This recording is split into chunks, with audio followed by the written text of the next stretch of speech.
संसार में सभी सुख चाहते हैं, लेकिन वास्तविक सुख क्या है और कैसे मिलता है, इस बात को जानने की ज़रूरत है। अधिकतर लोग संसार के सुखों को वास्तविक समझ लेते हैं और जब संसार के सुखों में बाधा पहुंचती है तो वे क्रोध करने लगते हैं। जो मनुष्य काम, क्रोध और लोभ के वश में हो जाता है वे कदापि सुखी नहीं हो सकते, क्योंकि इनके सुख का छलावा नरक की ओर ले जाता है। क्योंकि काम का कार्य है इच्छाओं और कामनाओं को जन्म देना और क्रोध का कार्य है बुद्धि को नाश करके हिंसा को जन्म देना और लोभ का काम है जितना भी धन और यश मिले तृप्ति ना हो और सदा उसकी मांग करते रहना।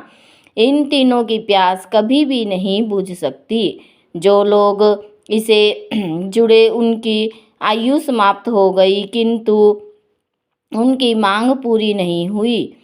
इन तीनों का संचय करने से रोग, शोक और अपमान पैदा हो जाते हैं।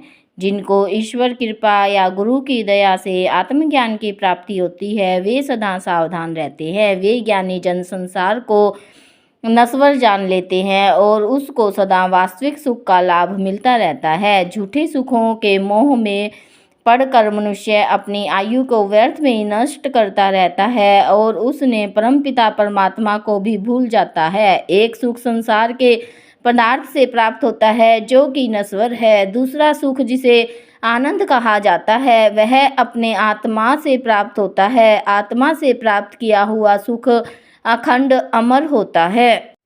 शांतिहीन बुद्धि बाहर के सुखों में भरमाती है। जब बुद्धि को ज्ञान का बल मिलता है तब सारे विचार आनंद की यात्रा करने लगते हैं। बाहर की खोज का कोई महत्व नहीं है, क्योंकि बाहर कुछ है ही नहीं। मनुष्य जब अंतर्मुखी होता है तभी तो वास्तविक सुख को प्राप्त कर पाता है। हमारी आत्मा सदा आनंद रूप है।